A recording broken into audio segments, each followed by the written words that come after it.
Salut à tous, bienvenue dans Femmes de foot, le seul couple sans grattage, la seule couple 100% foot féminin. Et pour cette 16e de F2F, nous reviendrons sur la liste des 23 bleus sélectionnés pour affronter en amical les États-Unis. Ensuite, nous reviendrons évidemment sur les matchs des 16e de finale de la Coupe de France disputés ce week-end. Et puis enfin, en direct sur le plateau de F2F, le tirage au sort des 8e de finale de cette Coupe de France avec une invitée de marque. Ils sont là, tous nos experts, tous nos spécialistes coupeurs de tête, ils sont là. Elle a gagné évidemment la Coupe de France en 2010 avec le Paris Saint-Germain, mademoiselle Candice Prévost. Lui, c'est pas compliqué, il en a gagné 5 en qualité d'entraîneur avec Montpellier et l'Olympique Lyonnais. Notre expert, monsieur Patrice Lair. Lui, il aurait mérité, en bon rennais qu'il est, d'en gagner au moins une. Notre journaliste, Johan Aubois. Et puis elle, notre chroniqueuse, elle a apparemment gagné une coupe, on ne sait pas trop laquelle, mais on verra bien. C'est Mélanie, Mélina, pardon. Et puis notre invitée, elle est là. Elle n'a jamais gagné cette Coupe de France féminine, elle n'est pas passée très loin de le faire, mais on espère surtout qu'elle sera la première à remporter la Coupe de France masculine. Merci d'accueillir notre invitée, l'entraîneur du Clermont Foot, Corinne Diacre. Bonsoir Corinne. Prête? Impeccable. C'est parti, générique.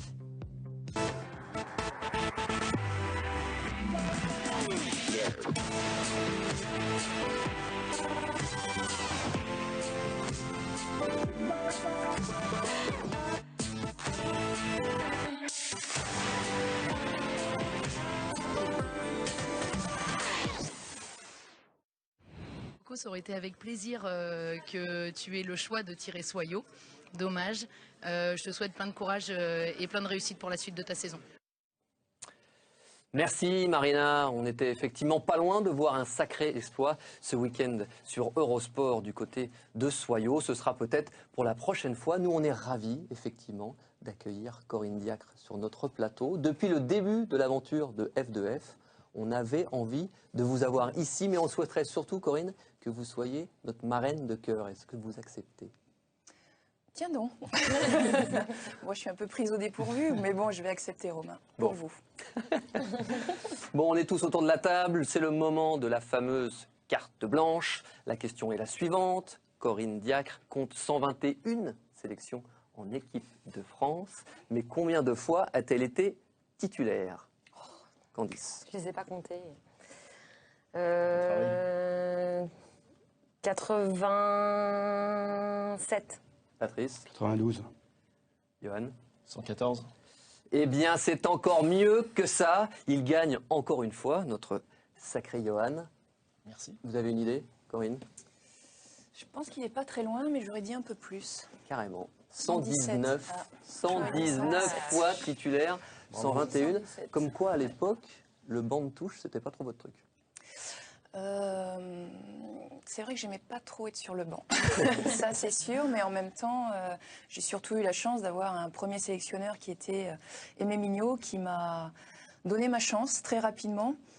Et Dieu sait qu'on n'a pas gagné beaucoup de matchs au départ, tout simplement parce qu'il me faisait jouer libéraux à l'époque et que c'était pas mon poste de prédilection. Mais il m'a permis de me jauger à ce poste-là et surtout de progresser et de faire la carrière que j'ai faite. Justement, votre carrière, on va y revenir avec ces quelques chiffres, si vous le voulez bien. Mon cher Erwan, Géloen à l'édition, regardez, en tant que joueuse, c'est évidemment cette longue histoire du côté de Soyaux entre 88 et 2007. On l'a dit, 121 sélections en équipe de France et 14 buts. Et en qualité d'entraîneur, cette fidélité au club de Soyaux sur laquelle on reviendra. Et puis adjointe de l'équipe de France pendant 6 années avant d'arriver justement du côté du Clermont Foot. Quand vous voyez ce parcours, qu'est-ce qui vous rend le plus fier ? Ma plus grande fierté, c'est d'avoir fait toute ma carrière dans un seul club. Quand on sait qu'aujourd'hui, les joueurs, les joueuses d'ailleurs, switchent beaucoup, puisque c'est la génération, il faut switcher. Je suis très fière d'avoir pu faire toute ma carrière dans un petit club au départ, qui était un grand club quand moi je suis arrivée, qui malheureusement n'a pas pu perdurer à cause de grands clubs qui ont eu de l'argent, puis qui ont eu un peu plus de prétention. Mais très fière d'avoir vécu toute ma carrière dans un seul club, même si j'ai eu des opportunités pour partir. Notamment aux États-Unis. T'as pas des regrets par rapport à ça? T'avais eu des pistes Moi, non, aucun regret. J'aurais pu partir à Juvisy une année. J'ai failli partir en Allemagne. Et après, c'était les États-Unis. Mais non, aucun regret. Vraiment aucun. Allez, après les chiffres, la lettre, et elle vous est adressée par Mélina Boetti.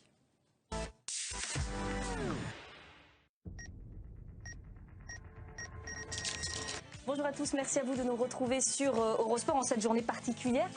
Et pendant ce temps-là, Ronaldo, sans nouvelles d'Irina Shayk, pétait un plomb sur la pelouse de Cordoue. Bonsoir à tous, soirée spéciale 24 heures du sport féminin. Et pendant ce temps-là, Canal lâchait près de 300 millions d'euros pour les droits du top 14. Tous les médias mettent le sport féminin à l'honneur. Et pendant ce temps-là, le Real Madrid enrôlait un prodige norvégien, tout juste sorti du berceau. Cher Coco, et vous pendant ce temps-là? Mais que diacre avez-vous fait de choisir d'entraîner une équipe masculine? Comment avez-vous osé faire voler en éclats un schéma si bien établi où l'homme est à la casserole, sa poignée? Dédicace à Bernard Lacombe. Bref, tant pis pour vous, plus de droit de cité dans les 24 heures du sport féminin.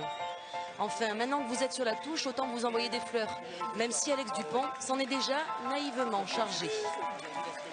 Coco, on vous connaissait avant l'invention de cette journée banalisée, avant votre découverte de la Ligue 2, avant qu'Eurosport retransmette des matchs de foot féminin. Corinne Diacre, la défenseur au regard revolver et à la gâchette facile, à l'image de ce jour de 2003, quand, face à l'Angleterre en capitaine, vous envoyez la France en Coupe du Monde pour la première fois. 121 caps chez les Bleus, cela reste votre meilleur souvenir.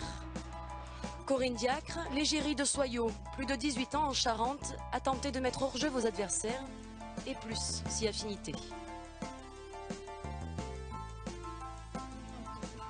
Corinne Diacre, la fille de Téléfoot ou l'antithèse de Sophie Thalmann, jamais à la botte de deux Fontenay, mais au service du 4-4-2. Le papa, les tontons, tout le monde était dans le milieu du football, donc forcément aussi. Oui, mais toi, t'es une fille.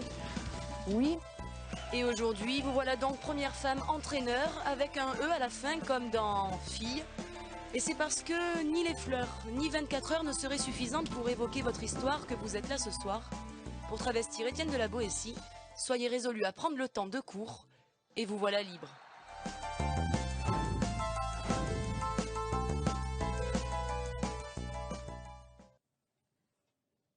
On a vu pas mal de choses. T'as vu un béret, hein? Un vieux béret. C'est une fille. Je l'ai retrouvé dernièrement dans mon hébergement, effectivement. Qu'est-ce qui vous a marqué dans ce portrait de Mélina? Je ne sais pas, c'est compliqué. Déjà, c'est cette aventure à Soyaux. Et puis c'est vrai que bon, le petit clin d'œil avec Sophie Thalmann, c'est quelque chose de marrant parce qu'à cette époque-là, TF1 voulait faire un reportage sur une joueuse de l'équipe de France. Et à l'époque, voilà, c'était souvent la capitaine qui était mise en avant, donc c'est tombé sur moi. Et c'était pas forcément un exercice que j'aimais bien faire. Et puis surtout pas l'habitude. Donc, et puis derrière ce reportage, Frédéric Jaillant m'a proposé de travailler sur TF1. Et la première Candice Prévost de l'histoire. Et j'en garde un excellent souvenir. Ouais. Tu te souviens de ta première justement sur TF1? Tu sais qui était là? Oui, oui. Il y avait du monde. Je m'en souviens bien puisque j'étais pas souvent au plateau, j'étais derrière.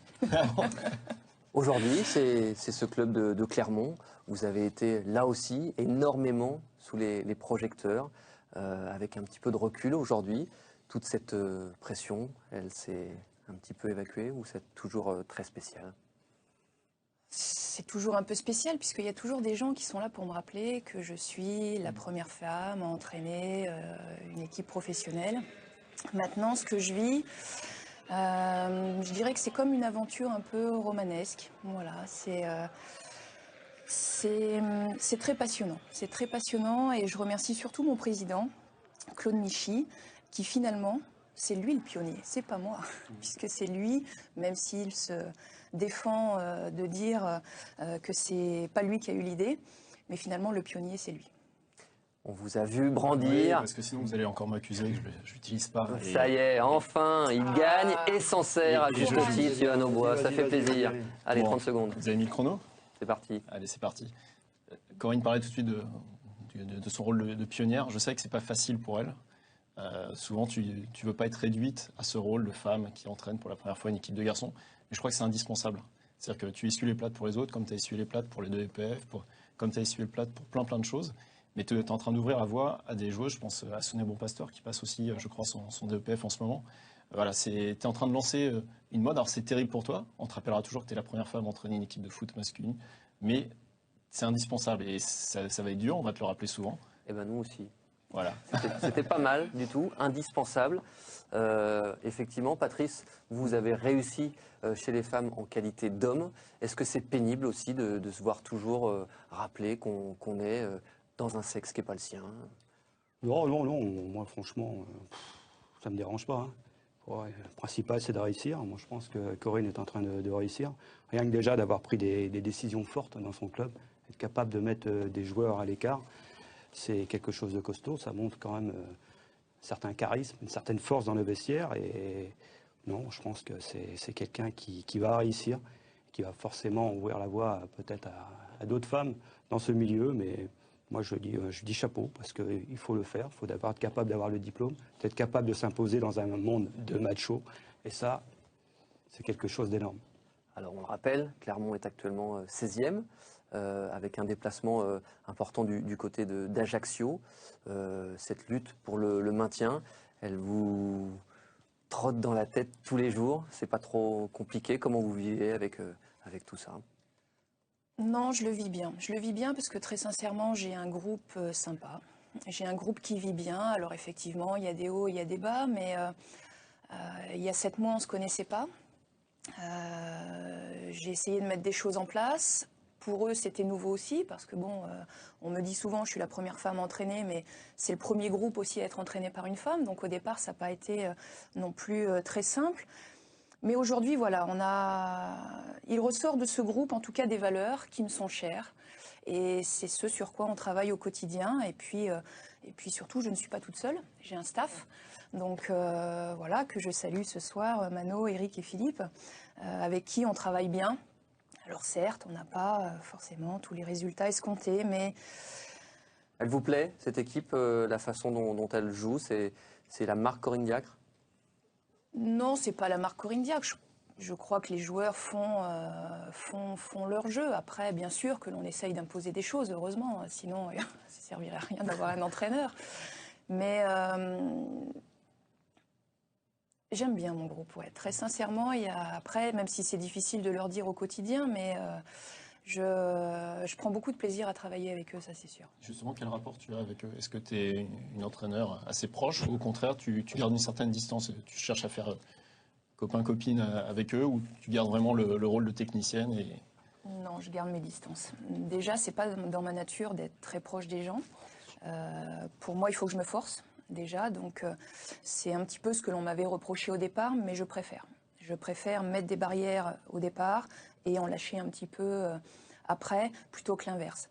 Et aujourd'hui, je trouve que ça se passe plutôt bien. Après, il y a forcément des mécontents, puisque tout le monde ne peut pas jouer. Hein. Je peux en mettre que 16 sur la feuille de match, donc il y a forcément des déçus, mais dans un ensemble, ça se passe bien. On a vu ce classement de Ligue 2, c'est extrêmement serré. Est-ce que vous aviez imaginé ce championnat comme ça, avec le vécu que vous aviez eu précédemment dans le foot féminin? Très sincèrement, quand j'ai dit oui au président Michi, je ne m'attendais à rien. Déjà, je ne savais pas où j'allais, mais j'avais très envie d'y aller. Donc ça, déjà, c'est important parce que quand on fait les choses en reculant, en règle générale, on n'avance pas bien vite et pas bien loin. Moi, j'avais très envie et il y a des gens qui ont été importants dans ma prise de décision d'aller à Clermont parce que avoir envie de faire des choses, c'est bien, mais il faut prendre des risques un peu calculés quand même. Si c'est pour se planter, si c'était pour mettre aussi le club de Clermont en difficulté, c'était pas non plus mon objectif. Donc j'ai appelé quelques personnes bien intentionnées, notamment mes anciens formateurs à la DTN, qui m'ont dit, écoute, pourquoi pas, vas-y, fonce. Au contraire, il faut bien démarrer quelque part, il faut bien démarrer un jour. Donc me voilà au Clermont Foot. On suivra bien évidemment la suite de cette saison de Ligue 2. C'est notre rendez-vous tous les lundis soirs avec le grand plateau notamment. On va aussi revenir sur l'actualité du jour. Vous avez été, Corinne, on l'a évoqué pendant de longues années, l'entraîneur adjoint de l'équipe de France féminine. Aujourd'hui, Philippe Bargerot a donné sa liste des 23 pour ce match important face aux États-Unis. Une bonne façon de se jauger contre les numéro 2 mondiales. Regardez cette liste, mes chers amis. La petite surprise, c'est peut-être justement la présence de Méline Gérard comme 3e gardienne à la place justement d'Amandine Guérin. C'est bien, même si elle joue pas beaucoup. Non, c'est une bonne chose. Je sais que pour l'avoir contacté la saison dernière, bon, j'avais conseillé de venir à Lyon, ça voulait faire la Coupe du Monde. J'espère pour elle qu'elle sera dans les 3. Avec Céline et Sarah, ça fait 3 bonnes gardiennes. Et d'autres aussi qui sont en course aussi. Pour le reste, bon... L'une des autres informations, c'est peut-être la confirmation des deux U20 en attaque, Kadidiani et Claire Lavogé, et puis cette forte domination lyonnaise et parisienne, 10 lyonnaises, 7 parisiennes. Ça y est, on a un groupe à peu près installé. Sur quelle retouche on peut encore avoir quelques doutes, Candice? Sur quelle retouche c'est une bonne question. C'est vrai que là, on a vraiment l'impression d'avoir le cœur de l'équipe de France. On sait à peu près qui va partir. Après, on ne sait pas non plus ce qui va se passer lors de cette saison. On a bien évidemment des jeunes joueuses qui sont en devenir. Et puis, il y a encore des joueuses qui sont sollicitées. Maintenant, effectivement, on a 90% de l'équipe parisienne et de l'équipe lyonnaise qui font partie de cette équipe de France, avec quelques joueuses de Juvisy, un petit peu de Montpellier, un petit peu de Guingamp avec Gridjembok. Donc...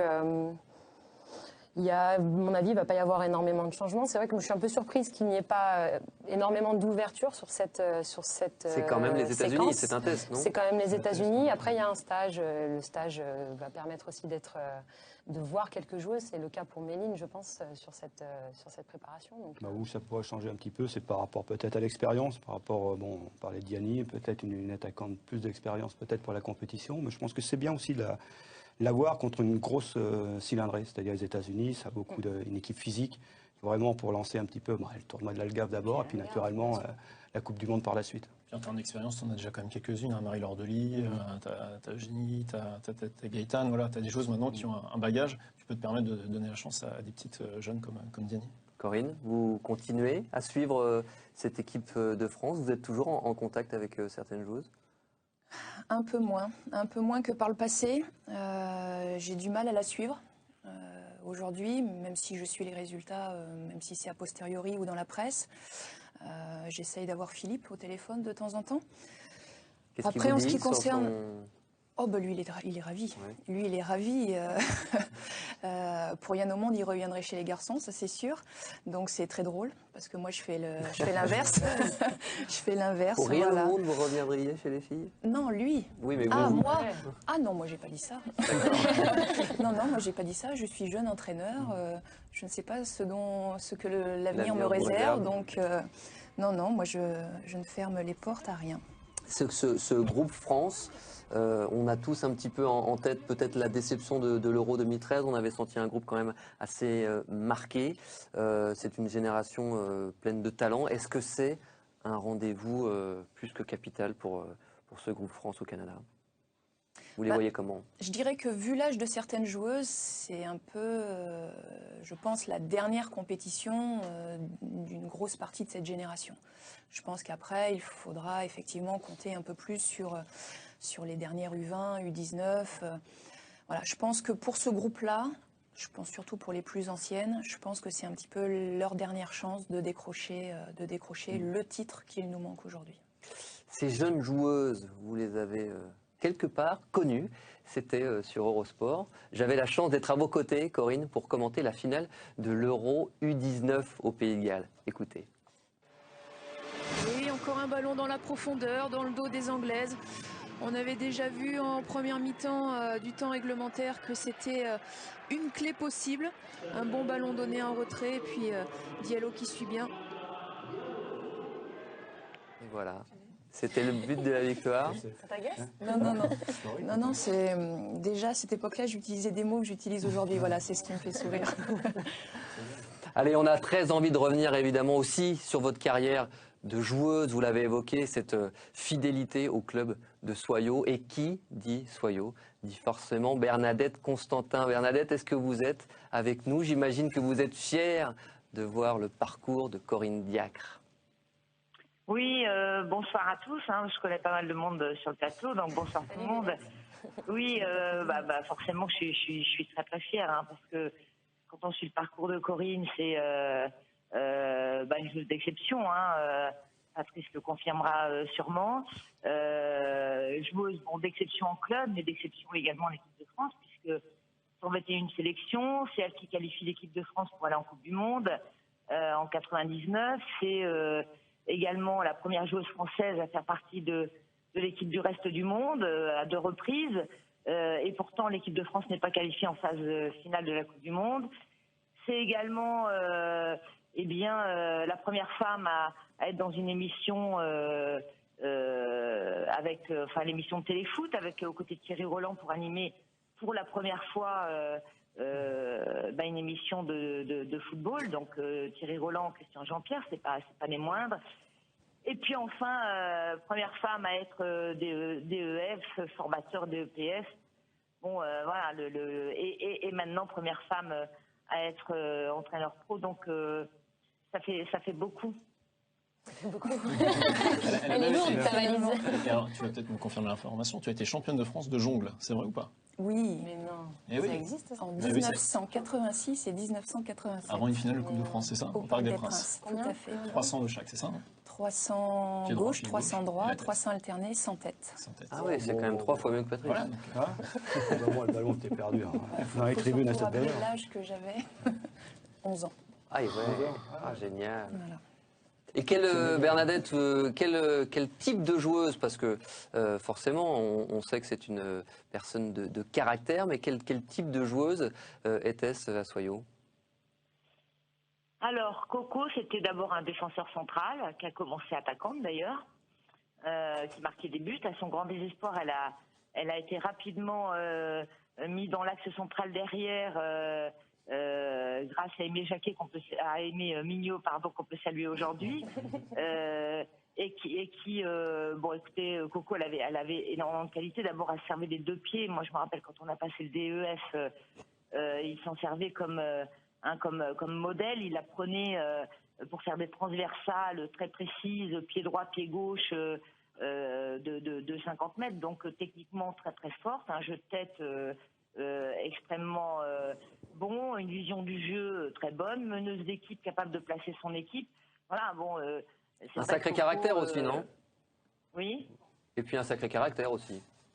Ah alors ça, vous savez, je pense que si on est arrivé là, c'est aussi parce qu'elle a un caractère bien trempé. Ceci dit, elle a quand même il y a 5 choses qui sont importantes pour elle. C'est l'humilité d'abord, le travail, le respect, c'est l'honnêteté aussi, et puis alors c'est une compétitrice, ce qui peut expliquer un caractère bien trempé, ce qui n'a pas toujours été simple pour ses partenaires, parce qu'effectivement elle n'aime pas perdre. Bernadette, c'est le moment de sortir les dossiers. Alors, en tout cas, on était ravis de vous avoir, Bernadette, avec nous. On va d'ailleurs en profiter pour montrer la belle performance du club de Soyaux ce week-end. C'était sur l'antenne d'Eurosport. Elles sont passées très près de l'exploit et ça vous est relaté par Faustine Urbain.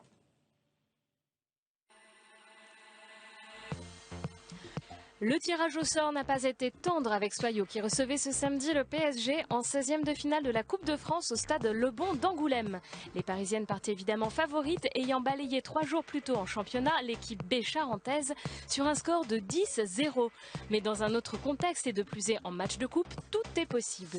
Les Sojaldissiennes ont eu un début de match difficile où le PSG s'est procuré ses plus belles occasions avec notamment 2 beaux coups francs. Les filles de Soyaux ont pourtant su parfaire leur jeu, donnant lieu à une première mi-temps plutôt équilibrée. On est plutôt satisfaite. Bon, ça n'a pas été facile, mais déjà rentrer à la mi-temps à 0-0, c'est pas mal. On va essayer de continuer. En seconde période, Soyaux a su tenir tête au PSG grâce à une très belle défense. Ce n'est qu'en fin de match que les Franciliennes auraient pu faire la différence à l'occasion d'un corner. Mais Guérin sera sauvé par sa barre.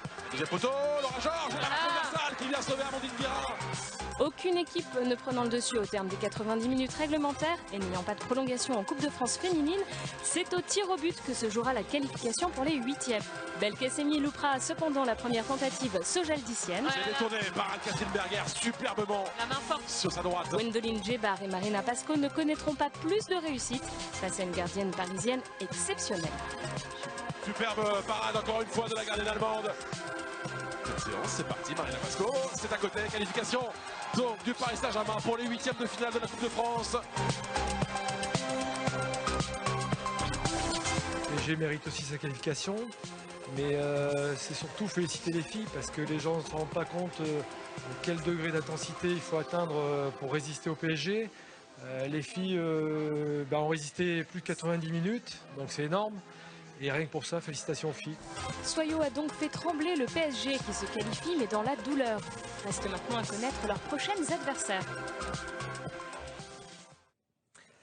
Candice, jusqu'au bout, on a tremblé et surtout on était quand même assez contents et fiers d'aller rendre visite à cette équipe de Soyaux qui nous a bien rendu avec un match assez palpitant jusqu'au bout. Ouais, toujours un plaisir d'aller à Soyaux et je pense que s'il y avait un match à diffuser, c'était bien celui-là, vraiment, parce c'était la première de Soyaux, ça c'était une chose, mais on a vu un Soyaux comme d'habitude toujours très généreux. Elles ont vraiment joué avec leur cœur, leur tripes et plus même si affinité, parce que vraiment elles ont tout donné, elles ont repoussé l'échéance jusqu'au bout. On s'est dit à la mi-temps, on s'est dit bon, Paris avec l'entrée de Kosovari Aslani, de Marie-Laure Delis, Kenza Dali, les 3 meilleures buteuses du club de Paris Saint-Germain, il va y avoir du changement, de l'accélération, mais au final, bon, non, et sauvé derrière par Anne-Catherine Berger, grande prestation, et puis les Sogeldiciennes qui ne pouvaient plus et qui avaient... Elles ont lâché psychologiquement, leur victoire c'était le 0-0. Oui. Donc c'est, voilà, après les tirs au but, sur leur visage, on l'a vu. En défense, Bilbao et Tandia ont été vraiment costauds, très costauds. Derrière, c'était dans l'impact. Et une Laura Bourgoin aussi qui a été vraiment très costaud de devant, qui a été gênante pour les Parisiennes. Mais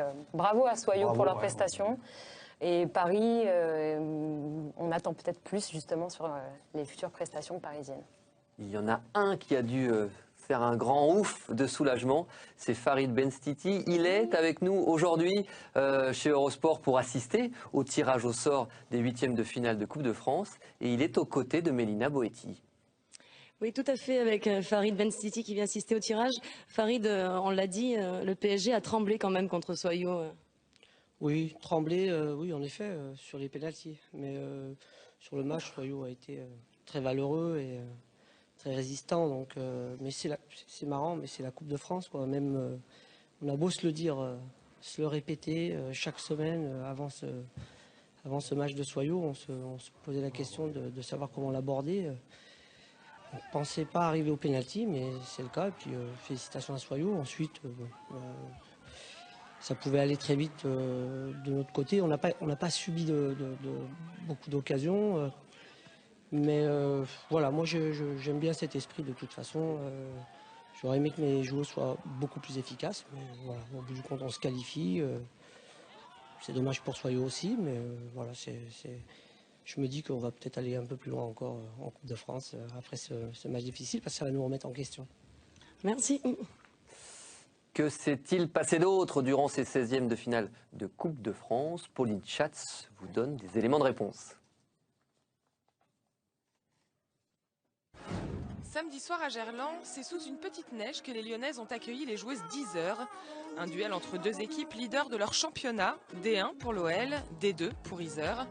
Et 10e minute de jeu, Mélanie Chalmet détourne involontairement le centre de Lotta Schelin et trompe sa propre gardienne. La vanne est alors ouverte et les Lyonnaises vont s'en donner à cœur joie.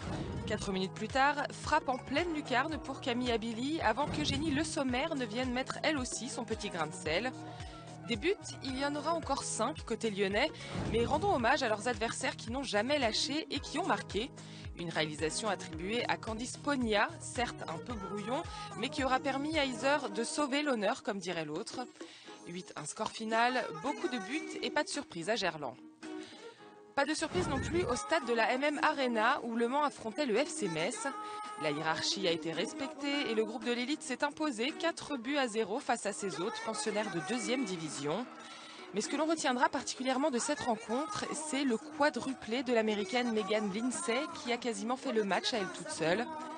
La demoiselle s'est régalée ce week-end, frappe anglais aux petits oignons, but de la tête ou encore incroyable lob des 30 mètres. L'attaquante messine a flirté avec l'insolence pour s'offrir son premier quadruplé et envoyer les Lorraines en 8e. Il y a des jours comme ça où l'on se couche avec ce doux sentiment du devoir accompli. Dans les autres résultats, on notera que tous les clubs de D1 se sont qualifiés face aux clubs de division inférieure.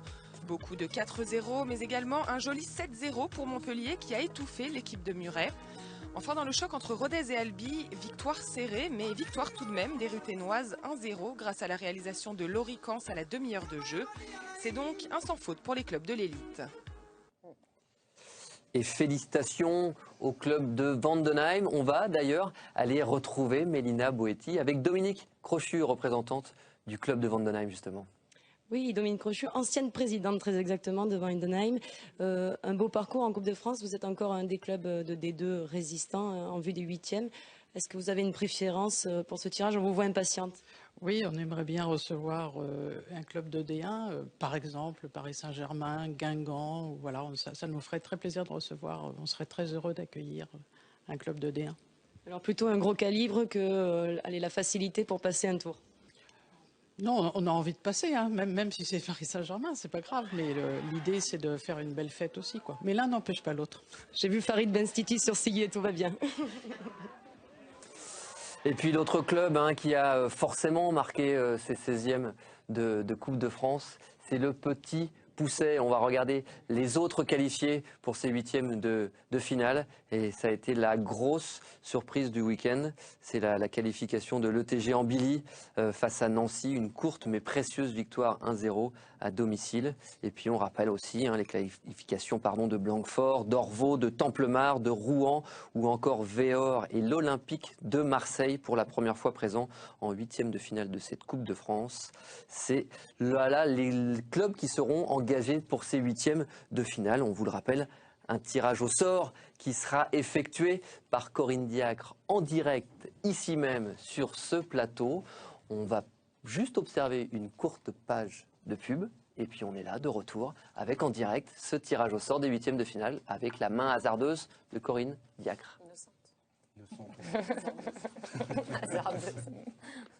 À l'affiche de la 19e journée de Pro D2, derby au sommet à Aguilera, Biarritz défie le leader Pau. Samedi 16h30, live exclusif sur Eurosport. Salut à Femme de Foot, c'est Marion en direct ici de Melbourne. Alors il n'y a pas que le foot dans la vie, il y a aussi le tennis et on va avoir une journée assez exceptionnelle avec Sharapova, avec Bouchard, avec Nadal, avec Murray Kyrgios. Donc je vous invite à rester connectés au tennis et on retrouve Corinne et Romain. Salut! Merci Marion, évidemment qu'on suivra avec grande attention cet Open d'Australie. Vous aimez le tennis aussi Corinne? J'adore. Elle adore le tennis Marion, donc il n'y a pas de souci. On est de retour dans Femmes de Foot pour la deuxième partie de notre émission et le fameux tirage au sort des 8e de finale de la Coupe de France avec Corinne au tirage et le président de la commission de la Coupe de France féminine, Philippe Bourgeois. Philippe, merci d'être avec nous. Bonsoir, merci. On va dans un premier temps revenir sur la liste des 16 clubs qualifiés pour ces 8e de finale de la Coupe de France. Pour les premières divisions, c'est le Paris Saint-Germain, Lyon, Montpellier, Guingamp, Saint-Étienne, Rodez et le Football Club de Metz. En deuxième division, Vandenheim, Olympique de Marseille, Véor, Blanquefort, Orvaux, Templemar et Rouen. Enfin, le Petit Pousset, c'est évidemment l'ETG Ambilly. Et enfin, le vainqueur du match entre Hénin-Beaumont, club de D2, et Juvisy, match qui aura lieu mercredi prochain. Président, juste quelques petites précisions. On a ici 2 saladiers, puisqu'on va avoir 2 poules séparées. Alors 2 poules, 2 groupes géographiques et au niveau des classements des équipes, donc une répartition au niveau de la qualité des équipes, au niveau de la D1 et de la D2. Petite précision, le club qui sera tiré en premier recevra, sauf s'il a reçu au match précédent et que le club tiré en second s'est déplacé. Et à ce moment-là, il y aura inversion. Et en tout état de cause, puisqu'on n'a qu'un club de niveau 2 qui est en BI, lui recevra automatiquement, le Petit Pousset recevra automatiquement au tour suivant. Sûr d'être à domicile. Ces 8e de finale qui auront lieu les 14 et 15 février prochains. On va commencer par regarder quelles sont les équipes dans la poule A. Président, merci. On se retrouve tout à l'heure. Et dans l'oreillette, s'il y a quoi que ce soit pour les inversions, j'aurai besoin de vos lumières. On va regarder quelles équipes sont justement dans cette poule A, si vous le voulez bien, mon cher Erwan Gelohen. Voilà, le groupe A, ce sont plutôt des équipes dans le nord de la France, avec l'en avant Guingamp, le FC Metz, le FC Rouen 1899, le FC Vandenheim, ou Hénin-Beaumont, ou Juvisy, vous l'aurez compris. Enfin, Orvaux, le Paris Saint-Germain et Templemar, Vandeville. On va pouvoir enfin aborder ce tirage au sort. Vous êtes un peu échauffée, Corinne, tout va bien? C'est parfait. Vous avez déjà effectué des tirages? Je ne sais pas. Vous ne savez plus. C'est une grande première. On est ravis en tout cas sur le plateau de F2F. Je vous demande d'attaquer par les bleus qui sont justement les bleus pour la poule A. Et la première boule qui arrive. Voici Corinne. Et le premier nom, c'est l'en avant Guingamp qui était vainqueur 4-0 de Saint-Malo lors de ses 16e de finale et qui a déjà été quart de finaliste en 2013, sorti alors par le Montpellier, déjà entraîné par Sarah Mbarek et qui sera au faux. Oh, le Paris Saint-Germain. Eh bien voilà une grosse affiche pour commencer, Corinne. On va juste me confirmer que l'ordre du match est bien le même. On reste sur un Guingamp Paris Saint-Germain. On va peut-être avoir une première réaction de deux représentants qui sont là aujourd'hui chez Eurosport. C'est Marlène Bouedek et Farid Benstiti aux côtés de Mélina Boetti. Oui, alors Marlène Bouedek, ça vous fait rire, mais c'est un tirage plutôt sympa. Ah, je ris parce que je suis à côté de Farid et puis on s'entend bien. Donc tirage, c'est à domicile, donc ça sera la fête du foot à Saint-Brieuc. C'est un match de Coupe de France. Paris Saint-Germain a bien vu en se rendant à Soyaux. Donc la Coupe de France et la Coupe de France est une très belle aventure. Donc on va s'y préparer. Farid, un petit détour par la Bretagne pour les 8e de finale. C'est une belle rencontre. Oui, c'est déjà un match difficile. Je crois que déjà on a eu qu'un exemple à Soyaux, donc prendre encore une première division, c'est jamais facile. Donc on va essayer de faire un meilleur match que ce que l'on a fait déjà à Soyaux. Et puis voilà, je trouve que c'est une belle affiche. Et généralement, ça fait des bons matchs contre Guingamp parce que c'est une équipe qui joue. Elles ont un entraîneur qui ferme pas, voilà, qui propose du jeu. Donc nous, on est certainement aussi meilleurs quand on joue contre des équipes de ce type-là. Donc, et puis on s'entend bien avec Guingamp. Donc voilà, ce sera un bon spectacle, je crois. Une rencontre sous le signe de l'amitié, c'est déjà pas mal. Absolument, bravo Corinne. D'entrée, on commence avec du lourd, comme on dit. Je vous invite à effectuer la suite de ce tirage dans le pool A des 8e de finale de Coupe de France.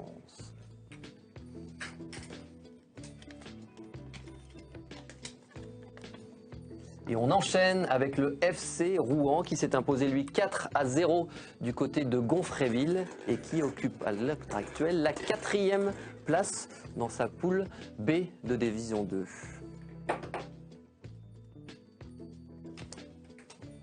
Et qui sera opposé à Templemar Vandeville, l'équipe de Jérémy Descamps qui s'est imposé face à l'autre club de Metz, les Sapes, et qui est actuellement 8e de D2.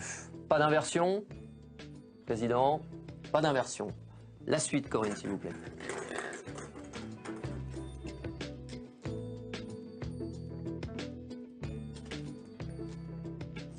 Alors, le vainqueur du match entre Hénin-Beaumont et Juvisy, un match, on vous le rappelle, qui aura lieu ce mercredi 28 janvier.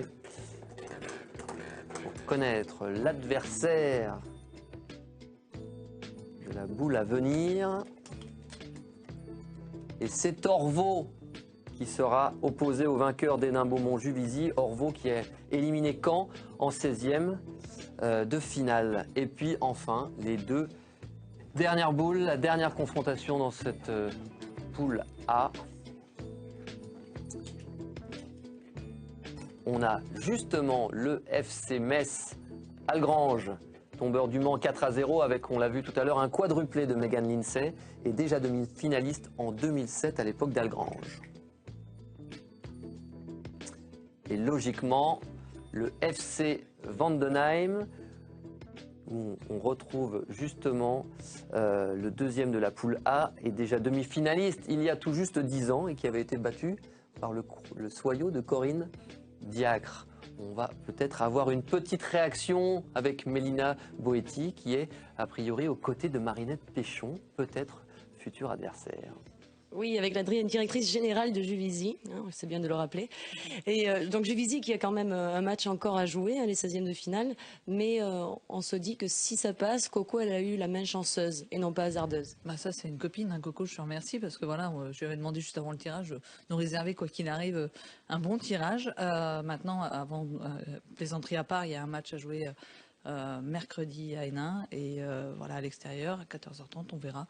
On attendra le résultat avant de se projeter pour un second tour, tout en sachant que voilà, il faut confirmer qu'à Hénin, c'est pas toujours très évident de se déplacer là-bas et de jouer sur leur terre. Donc, charge à nous de faire respecter la hiérarchie et de montrer que Juvisy peut aller plus loin dans cette Coupe de France. Et de dépoussiérer une Coupe de France qui date de 2005 quand même. Vous y étiez là. Oui, c'est clair, c'est clair. C'est vrai que j'aimerais vivre ce moment d'un autre côté, d'un autre poste, mais le vivre avec les joueuses et la présidente et tout le monde. Eh bien, c'est tout ce qu'on souhaite à Marinette Pichon et au club de Juvisy. On va faire un bref récapitulatif de ces 8e de finale concernant la poule A, si vous le voulez bien. Les 4 matchs fraîchement tirés par Corinne Diacre. On a donc un choc d'ores et déjà avec Guingamp, Paris Saint-Germain, Rouen qui accueillera Templemar, le vainqueur d'Hénin-Beaumont et de Juvisy opposé à Orvaux, et puis enfin un match entre le FC Metz et Vandenheim. C'est parti plutôt fort, Corinne. Ouais, c'est pas mal. C'est pas mal, hein. C'est pas mal. On va enchaîner, si vous le voulez bien, avec la deuxième poule, la poule B. On va rappeler déjà quels sont peut-être les clubs engagés dans cette poule B dans un premier temps, qui sont plutôt donc des clubs du sud de l'Hexagone. L'AS Saint-Étienne donc, l'AS Véor Montoison, l'ES Blanquefort, le Petit Pousset, le TG Ambilly, Montpellier, l'Olympique Lyonnais, l'Olympique de Marseille et enfin le Rodez Aveyron. Vous aviez hâte d'attaquer cette deuxième saladier. C'est parti avec une première boule, Corinne.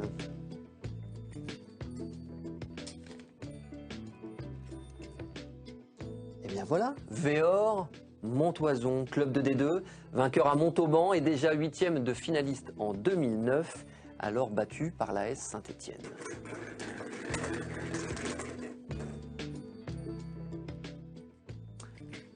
Véor Montoison opposé à l'Olympique Lyonnais, le triple vainqueur et tenant du titre de la Coupe de France. Il n'y aura pas d'inversion pour cette rencontre et on verra si Véor est capable de faire tomber le club de Lyon qui n'a plus perdu un seul match de cette Coupe de France depuis une élimination en 2011 face à Juvisy.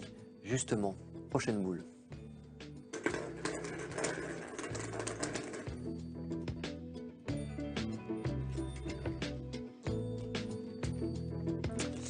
L'Olympique de Marseille qui a effectué un parcours exemplaire dans cette Coupe de France et qui est pour la première fois de son histoire qualifiée pour les 8e de finale. L'équipe de Christophe Parra sera opposée, elle, à l'AS Saint-Étienne. Voilà une affiche qui fait rêver le football masculin, mais qui aura certainement aussi pas mal d'intérêt du côté des femmes. Et il y aura la première inversion. Les Stéphanoises recevront donc les Marseillaises pour ce 8e de finale, elles qui ont battu l'équipe de Clermont au tour précédent, 4-0, et finaliste en 2013 contre Patrice Lair et l'Olympique Lyonnais. La 3e rencontre, Corinne, et avant-dernière de ces 8e de finale de Coupe de France.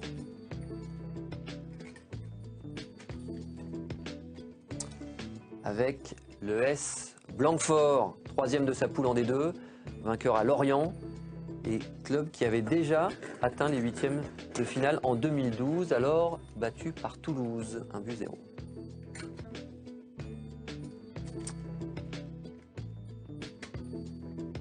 face à Rodez, le Rodez Aveyron, tombeur d'Albi, 1-0 avec un but de Laurie Cans. Il n'y a pas non plus d'inversion sur cette rencontre. Et maintenant, les deux dernières boules, évidemment. On a toujours notre petit Pousset qui, quoi qu'il arrive, recevra face à un autre grand habitué de cette Coupe de France féminine, à savoir le petit Pousset. On le rappelle, hein, tombeur de Nancy, c'est l'exploit de ses 16e de finale et qui, quoi qu'il arrive, recevait et sera fort logiquement opposé, sinon c'est qu'il y a un souci. Non, tout va bien, face au club de Montpellier, triple vainqueur de l'épreuve en 2006, 2007 et 2009 et qui a dominé Muret 7-0 avec un quadruplé de Valérie Gauvin. On va retourner voir Mélina Boetti avec la réaction de nos experts. Oui, avec Candice, notre consultante de choc et de charme. Candice, alors un petit bilan sur ce tirage, une affiche à retenir sur le deuxième groupe, le groupe B. Oui, je retiens l'OM Saint-Etienne. Je trouve que l'affiche est sympa. Il y a Caroline Pizzala et Léa Rubio, les anciennes parisiennes, qui vont revoir certaines joueuses de Saint-Etienne, de certaines joueuses de la D1. Donc, je pense que c'est une affiche intéressante. Voilà. Caroline Pizzala, avec qui vous avez accessoirement gagné la Coupe de France avec le PSG. Tu fais bien de le dire. Ouais, merci. Merci, elle est mignonne, elle est gentille. Allez, on va retrouver, nous, un président forcément heureux, un président à l'honneur ce week-end, puisqu'il s'agit du Petit Pousset, le club d'Ambilly, avec le président. Vous devez être satisfait, j'imagine, avec ce choc face à Montpellier, triple vainqueur déjà de cette compétition. Oui, c'est clair. Hein. Bon, on est déjà satisfait de l'expérience formidable qu'on vit actuellement, hein, et je crois qu'on le savoure à sa juste mesure. Et puis, bon, c'est un petit peu un jalon qu'on n'a jamais posé aussi loin dans l'histoire du club. Hein.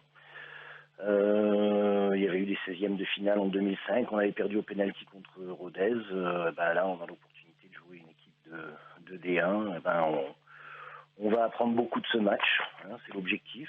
Et puis faire une belle fête et de faire de ce moment un moment de grande convivialité. Président, un petit mot sur justement cette association avec le TG, l'Évian Thonon Gaillard. En quoi consiste justement l'association d'Ambilly et de l'ETG? Eh bien, je dirais, on est la section féminine de l'ETGFC. Donc anciennement, on était Football Club d'Ambilly féminin, donc je dirais entre les deux clubs, c'est un fiançailles, d'accord, qui a été fait. Enfin, ce sont des fiançailles qui ont été faits, je dirais avant un mariage, on va dire prochain, si tout se passe bien. Et voilà, c'est une complémentarité parfaite, une mutualisation des ressources et puis une famille qui s'agrandit, hein, aussi bien du côté des garçons avec une section féminine et des féminines avec les garçons, donc une complémentarité au niveau des infrastructures qui nous permettent de progresser, qui nous permettent d'évoluer, chose qui aurait été probablement plus difficile si on était resté le Football Club d'Ambilly féminin. Puis ça correspond très bien à cette association avec les ambitions que l'on a. Eh bien, merci, Président, et on vous souhaite un beau voyage de noces face à Montpellier. Exactement. Merci. Merci, Président. On va faire le point sur ces 8e de finale de la Coupe de France. Ce tirage au sort effectué par Corinne Diacre. Voici les 8 affiches qui vous seront proposées. Guingamp, Paris Saint-Germain, Rouen face à Templemar, le vainqueur du match entre Hénin-Beaumont et Juvisy face à Orvaux, le FC Metz qui recevra Vendenheim, Véor qui s'affrontera au triple tenant du titre, l'Olympique lyonnais, enfin une affiche entre Saint-Etienne et l'Olympique de Marseille, alors que Blanquefort recevra Rodez, et enfin on vient de l'évoquer, le Petit Pousset, Ambilly face à Montpellier. Mélina, encore une réaction de votre côté? Oui, je suis entourée de titres en fait. En Coupe de France, ça fait 6 à eux 2, 3 pour Patrice Ler, 3 pour Farid Benstiti. 5 pour Patrice. Non, il supporte pas la blague. Oui, donc pour revenir sur le tirage, gros morceau pour le PSG, Farid, mais on voulait quand même remontrer les images de la finale de l'année dernière, alors qui peuvent être douloureuses pour vous, mais qui demandent qu'à être dépassées. Oui, non, mais c'était encore... La finale de l'année dernière, elle a été gagnée, je trouve, normalement par l'Olympique Lyonnais, puisque on a manqué de concentration à un certain moment. D'ailleurs, quand je revois les buts, voilà. Et puis sur les coups de pied arrêtés, voilà. On n'a même pas eu le temps de se remettre en jeu en deuxième mi-temps, que Lyon avait déjà marqué son deuxième but. Mais c'est un apprentissage collectif, je crois que la victoire, elle se dessinera dans l'avenir sur ces compétitions-là et les autres compétitions en tout cas, d'une manière d'abord collective, en expérience collective, et c'est le plus compliqué. Et puis en abnégation, je crois qu'on manque quelquefois d'agressivité dans ces moments-là, donc c'est là où il faut qu'on gagne encore. Vous avez été souvent opposés aussi, Patrice, hein, vous avez gagné avec Lyon, mais vous avez été souvent opposés tous les deux avec Farid. Qu'est-ce que vous avez retenu de ces échéances? Ça a toujours été des matchs acharnés, hein, des matchs pas évidents. Les deux premières, je crois qu'on les avait gagnés au penalty avec Montpellier, quand Farid était à Lyon. Puis la saison dernière, pour le dernier match que je faisais avec l'Olympique Lyonnais, ça me permettait de bien finir. C'est le titre que j'ai gagné le plus souvent. En 6 ans, j'ai fait 6 ans chez les filles, gagné 5 fois. C'est pas trop mal. J'ai loupé une année. Mais bon, on verra bien. Peut-être dans les années futures, j'aurai peut-être en gagner une. Voilà, on était avec les deux plus grands entraîneurs de D1 féminine. 5 Coupes de France, 3 Coupes de France. Il y avait matière à en discuter. Absolument, merci Mélina. On a effectivement en souvenir cette finale de Coupe de France entre le Paris Saint-Germain et l'Olympique Lyonnais. Ce sera encore peut-être le cas cette année, qui sait. On vous rappelle que pour l'heure, les huitièmes de finale seront opposés le 14 et 15 février prochain. Les affiches sont les suivantes. On vient de l'évoquer, le Guingamp Paris Saint-Germain. Rouen-Templemar, ça c'est une affiche entre deux clubs de D2. On vous rappelle que mercredi aura lieu le dernier 16e de finale de Coupe de France entre Beaumont et Juvisy. Le vainqueur de cette rencontre sera opposé au club de D2 d'Orvaux. Et puis ensuite, un duel dans l'Est, le FC Metz face à Vandenheim. Véor contre l'Ogre lyonnais. L'affiche qui sent bon, l'histoire du football entre Saint-Etienne et l'Olympique Marseille. Première fois qualifié pour les huitièmes de la Coupe de France féminine. Blanquefort face à Rodez. Et puis le petit pousset de l'ETG Ambilly qui aura la lourde tâche de rencontrer Montpellier à domicile. Voilà les huitièmes de finale. La main hasardeuse, heureuse, de Corinne Diacre. On retrouve Mélina Boetti avant de conclure avec Corinne Diacre cette belle soirée Femmes de foot en direct. Oui, ils sont indisciplinés autour de moi. Je crois que Johan Aubois, notre consultant, avait envie aussi quand même de parler de ce petit poussé. Ça aurait pu faire l'objet de ta carte blanche. C'est vrai, j'ai pensé à un moment faire un petit sujet sur Ambilly parce que j'ai lu dans la presse locale qu'ils avaient quand même un projet assez abouti. Ils espèrent monter en première division en 2017. Ils s'appuient sur un groupe savoyard. Il y a 7 joueuses de Haute-Savoie qui étaient dans cette équipe ce week-end. Donc voilà, on sent qu'il y a une véritable politique pour développer le foot féminin là-bas depuis la fusion entre Ambilly et l'ETG. Donc je trouve ça plutôt sympa de les retrouver en huitième. Il y a le potentiel, Patrice, pour passer un second tour, un autre tour en Ambilly? Ça va être compliqué. Ça va être compliqué quand même. Ça va être compliqué, mais... Muret pense la même chose, on me dit dans l'oreillette. Tout retenir que c'est un club qui travaille pour le football féminin, c'est bien. Un club d'Évian investi dans une section féminine. Il faudrait peut-être qu'il y ait d'autres clubs aussi à le faire. Non, mais bon, c'est bien. Franchement, c'est quelque chose. Non, c'est un message, c'est sûr. Il faut se bouger encore pour que le football féminin soit encore plus costaud. Message, Candice, avant le verre de l'amitié. Elle a déjà commencé. Oui, j'ai déjà commencé. Moi. Non, un message, bon courage, bonne continuation à tous les petits poussés et pas que les petits poussés. Et voilà, c'est une belle... C'est très bien, on n'en entendait pas plus. Hein, voilà, maintenant on va fêter ça sur les macarons. Merci Mélina, merci beaucoup, hein, c'était plein d'improvisation. C'est aussi ça, les secrets du direct et de F2F. On a évoqué la Coupe de France féminine et ses 8e de finale, mais le championnat de France retrouvera les terrains ce week-end avec l'affiche de la 17e journée de D1 féminine. Juvisy accueillera Rodez, le FC Metz Guingamp. Ici aura un match crucial dans la course au maintien face à l'AS Saint-Etienne. Enfin, le Paris Saint-Germain de Farid Benstiti, qu'on remercie de sa présence sur le plateau de F2F, ira lui du côté d'Albi. Enfin, Soyaux recevra l'Olympique Lyonnais après avoir reçu le Paris Saint-Germain en Coupe de France. Et Montpellier sera à domicile contre le club d'Arras. Et dans la foulée de cette belle journée de D1 féminine, on aura une autre invitée, Corinne, dans le prochain F2F lundi prochain, une invitée de choix, puisqu'il s'agit de l'internationale espagnole Verónica Boquete. Et puis durant cette belle journée, aux côtés de l'UEFA, du côté de la Fédération française de football, nous aurons la chance d'être aux côtés de Lotta Schelin, de Steffi Jones, de Camille Abili et de Laura Georges. Tout cela sera au programme de F2F lundi prochain.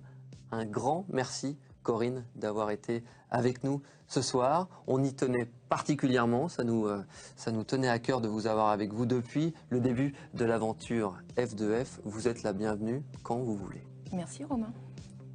Voilà, merci à tous. On se donne rendez-vous dès lundi prochain pour ce F2F. On remercie évidemment notre réalisateur Jeff Biotois. On remercie toutes les équipes techniques, notre chef d'édition Erwan Geloen. Et nous, on se donne rendez-vous lundi, car déjà, quelque part, nous sommes tous des femmes de foot.